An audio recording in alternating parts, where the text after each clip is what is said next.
Nicole Kidman just proved she's the only woman who could have pulled this off. When Prime Video quietly dropped its newest serial killer thriller on March 11, few could have predicted that what arrived would be something this gripping, this layered, and this impossible to stop watching. Scarpetta is not just another crime drama fighting for space on a crowded streaming shelf. It is a full-throttle character study wrapped inside a forensic investigation, powered by one of the most magnetic casts assembled for television in recent years, and at its center stands Nicole Kidman, doing what she does better than almost anyone alive. The series draws from Patricia Cornwell's beloved novel franchise featuring Dr. K. Scarpetta, Virginia's chief medical examiner, and one of fiction's most enduring forensic minds. Cornwell's books have moved more than 120 million copies worldwide over nearly 3 decades, making the character a publishing phenomenon and one that Hollywood repeatedly tried and failed to bring to the screen. Now, with Kidman and Jamie Lee Curtis attached not only as stars but also as executive producers, the adaptation has finally found its footing. Showrunner Liz Sarnoff constructs the story across 2 timelines running in parallel throughout all 8 episodes. In the present day, Scarpetta, played by Kidman, with a steel-edged precision that rarely wavers, returns to the Virginia office where she launched her career, a decision that immediately stirs resentment from longtime rival Elvin Reddy, played by Lenny Clarke, and his loyalist secretary, Maggie Cutbush, portrayed by Stephanie Faracy. The past timeline drops into the 1990s, where a younger Scarpetta, played by Rosie McEwen, works through an eerily similar case involving a predator targeting women in brutal, ritualistic fashion. The present-day investigation opens with the discovery of a woman left near train tracks nude, bound, and with her hands removed in a manner disturbingly close to a series of murders Scarpetta handled decades earlier with her longtime partner Pete Marino. Marino is played by Bobby Cannavale in the present, and by his actual son Jacob in the 1990s flashbacks, a casting decision that delivers something quietly brilliant. The same volatile, politically incorrect, deeply loyal personality, echoing across generations without ever feeling like a gimmick. Cannavale is electric in the role, and the real-life father-son dynamic only sharpens the show's sense of emotional authenticity. What distinguishes Scarpetta from the wave of competent but forgettable procedurals currently dominating streaming is the sheer density of its interpersonal drama.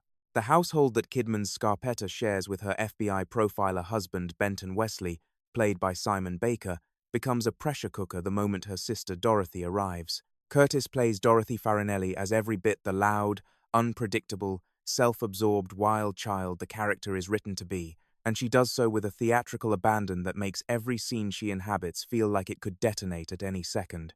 The fact that Dorothy is now married to Marino and living under the same roof as Scarpetta is exactly the kind of combustible domestic arrangement that keeps an 8-episode season from ever losing its tension. Rounding out the household is Lucy Farinelli, Dorothy's daughter and Scarpetta's de facto ward, portrayed by Ariana DeBose.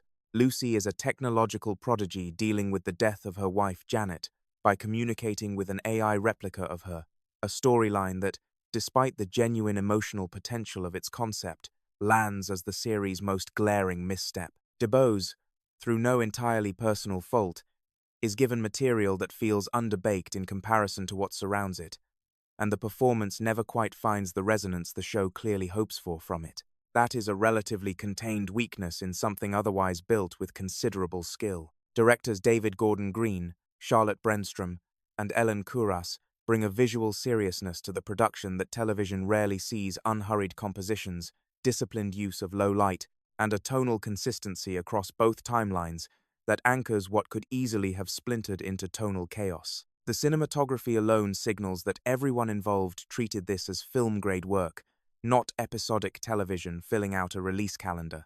The investigation itself fans outward in directions that are not always expected and not always fully satisfying. Threads involving foreign espionage, data hacking, biosynthetic organ trafficking, and orbital science facilities push the narrative into territory that occasionally strains credibility, and several of those threads ultimately resolve as misdirection rather than revelation. But even the wrong paths give Kidman and her co-stars something genuinely interesting to wrestle with, which is more than most crime dramas manage with their correct ones.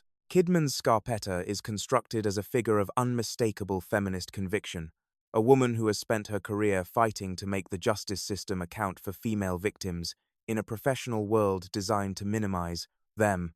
Sarnoff leans into that dimension without letting it tip into lecture, and Kidman carries it as character rather than agenda, which makes the difference between something that preaches and something that resonates. The ending, when it arrives, stumbles.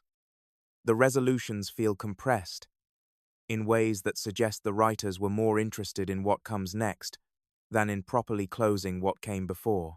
A cliffhanger in the closing moments confirms that a second season is already in the creative pipeline, and based on the foundation laid here, the appetite for more is entirely earned. What Scarpetta accomplishes in its first season is something that feels harder and harder to achieve in the current television landscape. It makes its procedural mechanics genuinely secondary to the people working through them. The killers are compelling, the forensic details are engrossing, but it is the friction between Scarpetta and Dorothy, the unresolved grief living inside Marino, and the quiet devastation behind Kidman's perfectly controlled exterior that make this something worth returning to week after week. A series like this only works when the person at its center can make even the most clinical exposition feel like an emotional event. Kidman, as she has done repeatedly throughout a career defined by unexpected choices, makes it look almost effortless. Now the question is yours. Did Scarpetta land on your watch list, or have you already finished the whole thing in a single sitting? Drop your take in the comments below, and if you want more deep dives into the shows everyone is actually talking about, hit that like button and subscribe so you never miss what's coming next.